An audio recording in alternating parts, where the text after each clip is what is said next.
Assalamualaikum warahmatullahi wabarakatuh. Perkenalkan, nama saya Nurpan dengan NIM 23051666067. Jadi saya di sini akan menjelaskan subbab yang keenam dari mata kuliah Geografi Sejarah. Jadi di subbab yang keenam itu dengan tema lanskap dan sejarah. Nah, kita masuk saja. Sebagai latar belakang, pada tahun 1950-an, H.C. Derby menganggap geografi historis sebagai salah satu pilar geografi yang berfokus pada studi lanskap yang memberikan catatan penting tentang aktivitas dan pencapaian manusia. Lanskap selalu bersifat historis dan berubah seiring waktu. Berbagai metafora digunakan oleh ahli geografi untuk menggambarkannya, seperti lanskap sebagai teks, sebagai tirai, ataupun sebagai puisi yang menyoroti sifatnya yang terkadang menyembunyikan makna tertentu.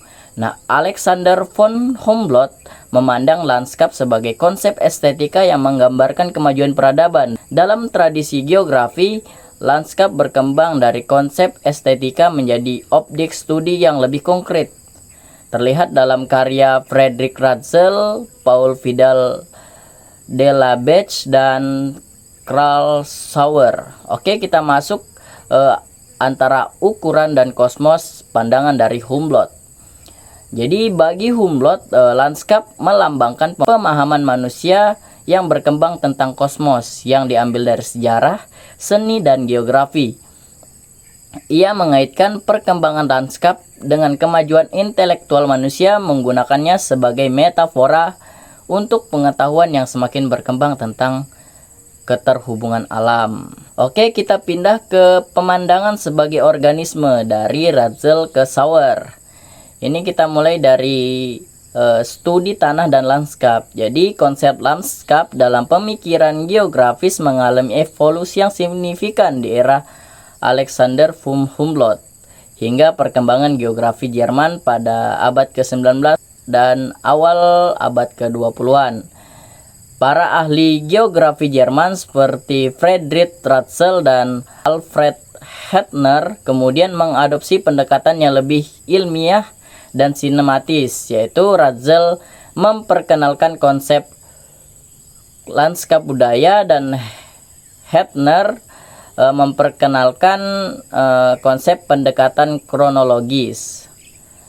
Kita masuk membayar dan pembayaran. Jadi geografi Prancis pada abad ke-19 dan abad awal ke-20 seperti Vidal de la Beche memandang lanskap sebagai entitas material yang mencerminkan interaksi antara manusia dan alam sepanjang sejarah. Lanskap dipahami sebagai ekspresi visual dari wilayah, menampilkan jejak aktivitas manusia, kondisi geologi, vegetasi, dan sejarah yang terus berkembang.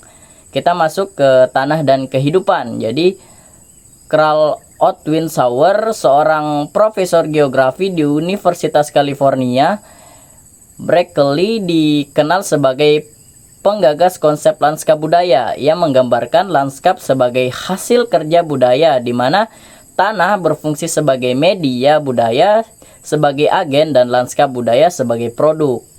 Oke, kita masuk lagi ke pandangan sebagai palimetis dari Derby dan Hoskins. Jadi Derby ini seorang ahli geografi yang mengembangkan metode lintasan horizontal. Metode ini memungkinkan rekonstruksi terhadap lanskap secara regional. Dalam makalahnya, ia menggambarkan 6 tema perubahan utama, termasuk deforestasi, reklamasi lahan, dan dampak industrialisasi. Dan ada juga Hoskin, seorang sejarawan menggunakan pendekatan kronologis seperti itu. Ia melihat lanskap sebagai palimetis sejarah, yaitu lapisan-lapisan masa lalu yang masih terlihat tetapi sering tersembunyi di bawah lanskap modern.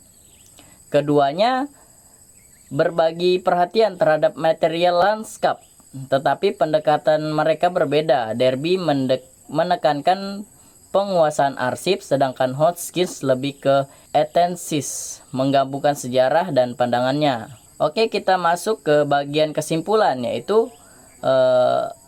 lanskap tidak hanya dilihat sebagai ruang fisik, tetapi juga sebagai entitas yang syarat dengan makna sejarah, budaya, dan perubahan waktu. Sejak zaman Humboldt, di mana lanskap dipahami sebagai cerminan peradaban yang dapat dinikmati secara estetis, sehingga pemikiran Ratzel yang menekankan adaptasi manusia terhadap lingkungan.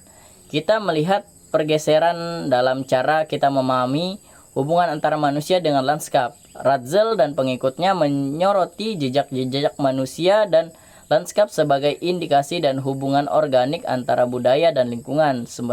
Sementara Vidal de la Bèche menekankan potensi transformasi yang dihasilkan oleh tindakan manusia. Namun seiring dengan perkembangannya waktu, industrialisasi dan dampak hubungan yang ditimbulkannya, perhatian para geografer beralih dari narasi besar yang universal menuju sejarah lokal yang lebih modern.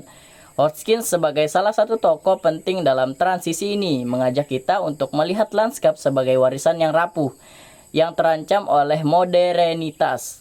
Dalam pandangannya, lanskap bukan lagi sekedar objek estetika ataupun indeks peradaban, tetapi juga sebagai tempat perlindungan dan refleksi dari kebisingan dunia modern. Oke, demikian lanskap menjadi simbol dari perubahan waktu dan sejarah, mencerminkan bagaimana manusia berinteraksi dengan lingkungan mereka dan bagaimana persepsi kita terhadap ruang dan waktu yang terus berkembang.